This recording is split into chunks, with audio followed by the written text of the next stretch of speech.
bonjour à tous. Donc voilà, une petite vidéo, ça faisait longtemps. Donc de l'avancement de la 51 de circuit, donc qui est devant vous.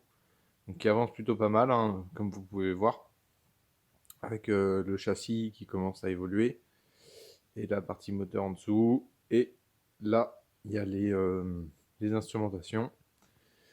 Donc, tout d'abord, je vous avais déjà montré les arceaux de sécurité, il me semble, les jantes, mais pas les pneus.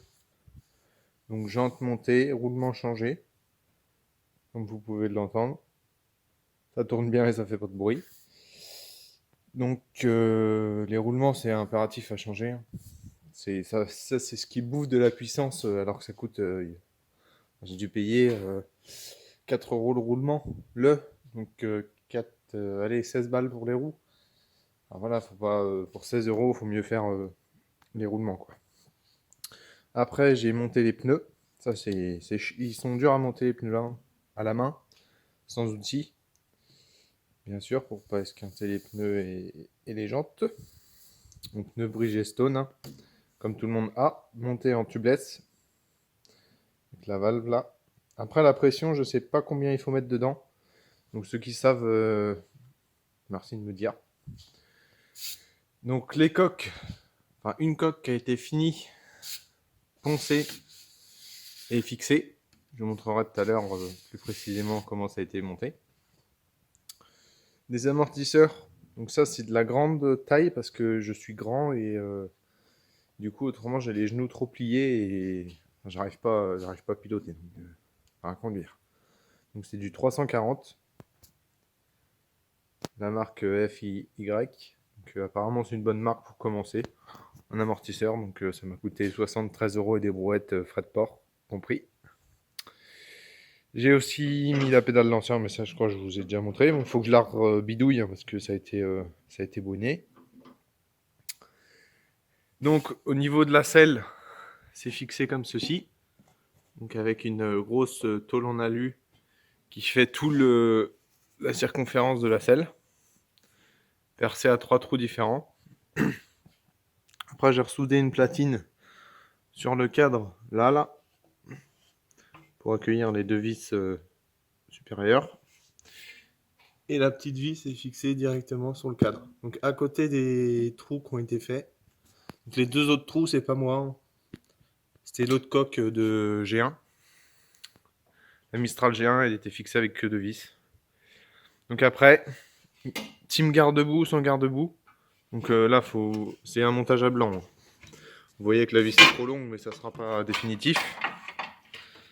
Donc j'ai déjà essayé, elle va jusqu'en haut. Donc on voit pas le haut du garde-boue.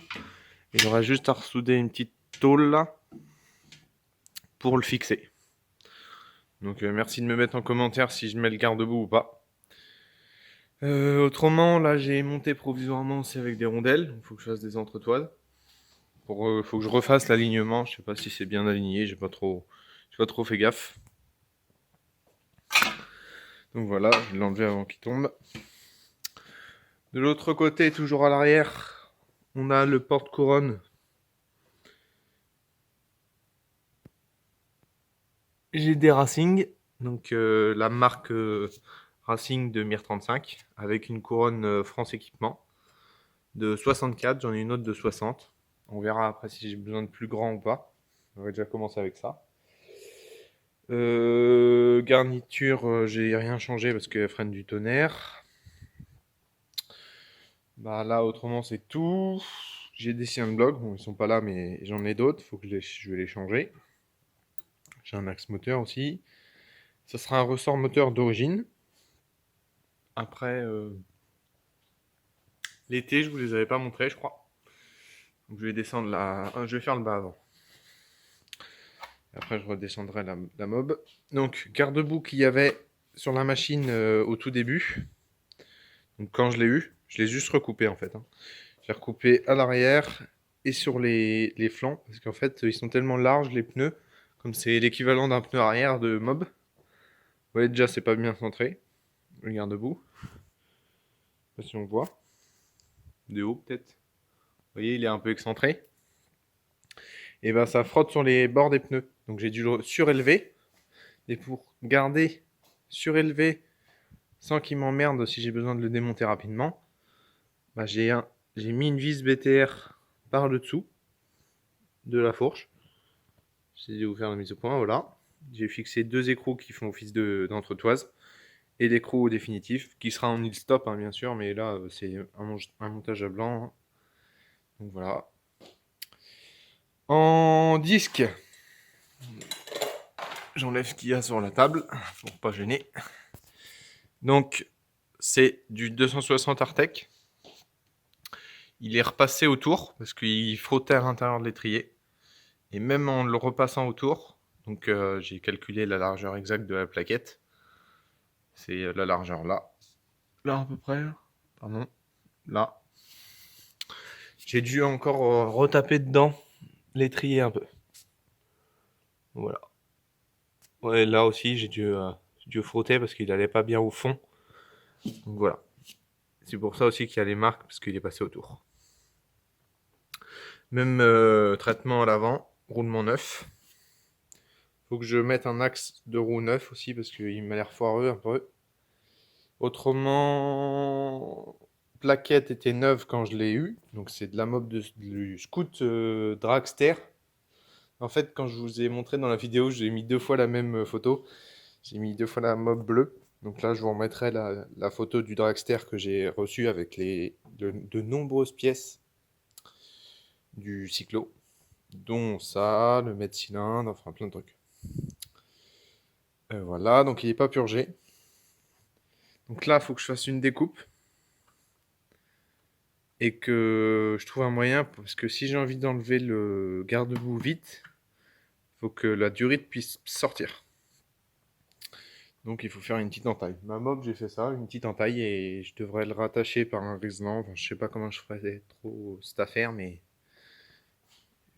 je dois pouvoir enlever le garde-boue sans ouvrir le circuit.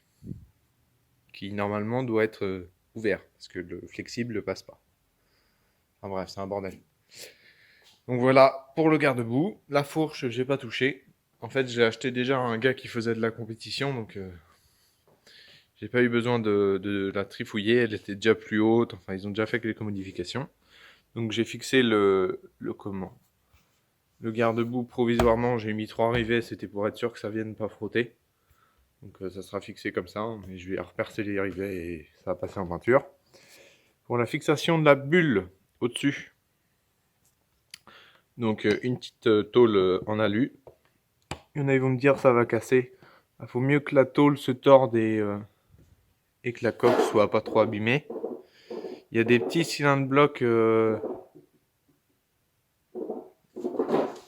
Attendez, la coque elle fait du barouf. Voilà. Il y a des petits cylindres blocs de Solex, cylindres blocs moteur pour essayer d'amortir toutes les vibrations. Donc voilà, je vais la redescendre. Donc tant qu'on est là, on voit la platine avec le patron la platine de poste de pilotage. Donc je voulais trouver une tôle en alu plus épaisse, mais j'ai pas trouvé. Donc j'ai pris une tôle en alu de 65. Donc ça me paraît fin. Au pire, je la changerai, c'est pas grave. Donc voilà. Autrement, en haut, c'est fixé comme ceci. Les vis toujours sont provisoires. Pareil, c'est un bloc moteur de Solex. 2 tôles en alu qui sont repris par en dessous. Voilà. Donc ça va faire un peu de bruit, mais vous voyez, ça amortit bien. Donc au niveau de poste de pilotage, donc la petite platine là, je vais vous montrer avec le carton. Ça sera toujours plus parlant. Ça fait à peu près comme ça quoi. À la grosse. Hop. Avec les instrumentations, donc compte-tours qui sont en bas, je vous montrerai après. Donc les T qui ont été peints, je crois que je vous les ai pas montrés. Bouchons que j'ai acheté à Yannick, je vais pas dire de bêtises, donc je vous mettrai son nom en dessous. Qui fait des bouchons style CF, je crois qu'il appelle ça comme ça. Donc c'était mon petit plaisir de la mob. Poignée, pareil, du Scout Drag. Komodo aussi. Pas purgé, hein. Regardez. pas purgé. Coupe-circuit aimanté, mais comme je limite les coups, bah, j'ai pas pris un Voca, mais c'est la même chose, juste que c'est tunaire. Ça fonctionne très bien, j'ai le même sur le Solex, ça marche du tonnerre. Donc là j'ai mis une poignée, mais c'est pas la définitive parce qu'elle est à l'envers. On voit que la durite là est quand même conséquente. Parce que c'est une durite de récupération, pareil, du Drag Scout. Donc voilà, concernant le châssis, c'est à peu près tout ce qu'il y a à dire. Donc voilà, j'ai rien d'autre à dire. Je vais remonter pour que ça soit plus agréable. Donc j'ai une nouvelle aussi à vous annoncer. Donc là, on est le 18 février. La première course est le 23 mars. J'ai mon casque du 16 février. Donc bonne nouvelle. Ça c'est fait, il n'y a plus qu'à m'inscrire au club MC Amorce et à finir la machine. Donc, je vais essayer de tenir les délais. Au pire, elle sera pas peinte. Hein. Elle sera finie mais pas peinte. C'est pas grave. On fera avec. Donc voilà. Au niveau des instrumentations, donc je remercie ceux qui m'ont aidé. Hein. Je pense à VMG Racing et Racing Bicout Team. Non, Bitekuto Racing Team. Ils font bien rire leur nom. Donc pour les sondes de température, les contours, enfin, etc. Ils m'ont envoyé les liens parce que je galérais, je les trouvais pas.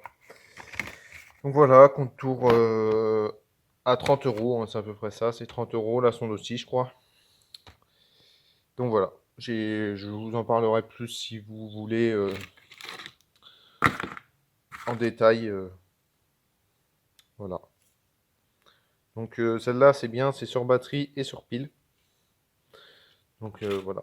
Par contre, c'est sur celle-là, c'est avec un c'est collé. C'est pas comme le contour, c'est avec scratch. Donc je crois qu'il me reste des scratch collants. Donc je vais essayer de faire le même principe que ça parce que je trouvais ça pas mal. Pouvoir enlever, on sait jamais s'il y a une couille. Enfin, bref. Voilà. Donc pneu pareil à l'avant. Hein. Donc autrement, config moteur, on me l'a beaucoup demandé. Donc là j'ai les bas moteurs. Donc bas moteur que j'en ai chié à assembler hein, parce que putain, rien n'allait. Donc la première fois, c'est le roulement, il a jamais voulu aller au fond en contact avec le vélo. Enfin, se mettre bien embuté quoi. Donc bah impossible de mettre l'écarter. Donc obligé de renlever les roulements qui étaient tout neufs. Enfin bref. Du coup j'ai rechangé les roulements pour être sûr. Pour partir sur une bonne base. Une fois que j'ai fermé l'écarter, tout tournait bien. Là le vidéo qui commence à gratter à l'intérieur. Tout ça sans les joints spi, hein, je précise. Donc j'ai dû redémonter et regratter légèrement la Dremel où le vélo frottait. Donc là il tourne parfaitement. Je vais pas vous faire tourner mais il tourne.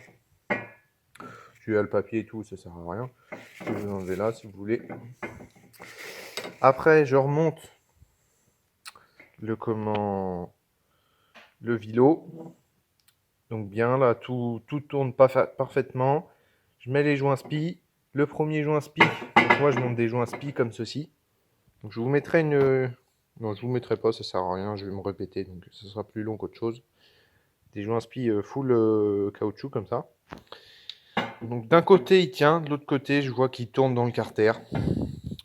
Donc misère, parce que moi je les mets après montage. Encore une astuce de la Bitekuto Racing Team là, c'est... Franchement vous pouvez aller suivre leur page et ils mettent plein d'astuces, c'est vraiment cool de leur part. Voilà, je ferme la parenthèse. Donc comme j'avais avec le lot que j'ai acheté, j'avais des joints spi pour carter Poligny qui sont légèrement plus gros. Ça doit être du 21 les joints spi normaux et ceux-là c'est du 22 diamètre extérieur. Donc j'ai mis un joint spi de carter Poligny qui tourne plus du coup à l'intérieur. Vous voyez, ça tourne pas. Hein, vous voyez, tout tourne nickelement. Pareil de l'autre côté. Bon, la mise au point est pas ouf. Voilà. Niveau vilo, c'est le Doppler Endurance. Donc voilà. J'ai aligné les carters mes carters au moteur mal aussi, comme j'ai pu, parce que c'est vraiment tordu leur dessin. Et là, j'ai sablé les carters. Voilà. Donc désolé, hein, mon portable il vient de couper, j'ai plus de mémoire. Donc voilà, je disais que j'avais aligné les transperts comme j'avais pu, hein. Donc je pense que je me suis pas trop mal débrouillé, compte tenu de la difficulté entre guillemets de bien aligner ça, parce que c'est pas linéaire comme par exemple le Bidalo RR, c'est bien rond, enfin, c'est fluide, là il y a plein d'arêtes, donc j'ai fait comme j'ai pu, voilà. Donc carter en micro-billet, je disais, j'ai micro-billé aussi l'extérieur du cylindre, donc à part là où c'était gras. J'ai nettoyé les conduits à la brosse à dents parce que c'est une occasion que j'ai aussi récupéré dans mon lot accessoirement. Oui, je me suis pas encore attardé sur certains conduits. Eux sont propres, eux pas encore top top. Donc voilà, après il faut que je change les goujons parce que ceux-là sont tordus. Ça aussi, m'emmerde, mais bon. J'ai retouché vite fait la pipe. J'ai élargi vite fait le conduit. Bon, il reste encore quelques trucs et je l'ai micro-billé. La culasse, j'ai rien fait. Voilà, c'est une culasse Doppler, je vais monter ça, je pense. Des joints Doppler aussi, qu'il faut que je retaille. Carbu de 19, ça je vous ai déjà montré, donc je vous le remonte pas. L'allumage, donc que j'ai refait, donc en enlevant la lumière, bien évidemment. Donc plateau sablé, pareil. Il me reste à siliconer les connexions. J'ai changé quelques fils. J'ai remis une gaine thermo toute neuve. Et là, j'attends mes cosses donc de AliExpress pour, pour remettre la cosse tout simplement. Donc moi j'ai acheté plein de trucs là, c'est la première fois que j'ai acheté sur AliExpress. Par exemple ça, je l'ai acheté sur AliExpress. Donc c'est assez long à venir, mais par contre c'est vraiment pas cher quoi. Donc j'ai acheté plein de cosses, plein de matos pour la mob et pour les autres mobs d'ailleurs. Donc voilà, après il faut que je remonte la chaîne. Donc la chaîne est là-bas, là il y a un jeu de direction neuf. Je mets la poulie là, donc j'ai encore quelques trucs à faire. Là, il y a des carénages. Donc lui, il faut que... C'est la deuxième coque qu'il faut que je ponce encore. Elle est encore en brut. Il faut que je ponce et que je perce à aux bonnes dimensions. Donc voilà. Autrement, j'ai récupéré le pot que j'avais sur la machine. Donc il faut que je le modifie. Donc ça, je ferai ça hors caméra parce que je vais le faire à la brasure. Et c'est à mon lycée. Donc je pourrais pas vous montrer. Juste, je peux vous montrer la cartouche, à mon avis, qui a déjà été modifiée. Donc voilà. Ça, c'est pas le cylindre d'origine, entre guillemets. Parce qu'il était vraiment mort. Il faut que je le nettoie et que je rift la cartouche à ça. Pour plus que ça tourne, parce que c'est la maladie des Dopplers. La cartouche là, elle tourne. C'est vraiment chiant. Ça, c'est cassé. On voit, ça bouge un peu. Donc il faut ressouder. Donc voilà. Il y a encore du taf sur le pot et il y a encore beaucoup de boulot, hein. Franchement, il y a encore du boulot. Donc voilà, j'ai rien d'autre à vous dire pour le moment. J'espère que cette vidéo de mise au point, entre guillemets, des avancées vous ont plu. Donc à mon avis, la prochaine vidéo, ça sera le démarrage, la présentation des contours et tout le bordel. Donc voilà, sur ce, si vous avez aimé, je vous laisse à lâcher un petit pouce bleu, un commentaire, pour la pression des pneus par exemple, et pour le garde-boue, si vous préférez avec ou sans garde-boue. Quand même qui est un bon avantage parce que ça évite de foutre de la merde dans le CDI, enfin, et tout le bordel, quoi. Donc voilà, autrement, n'hésitez pas à partager et à commenter. Allez, ciao!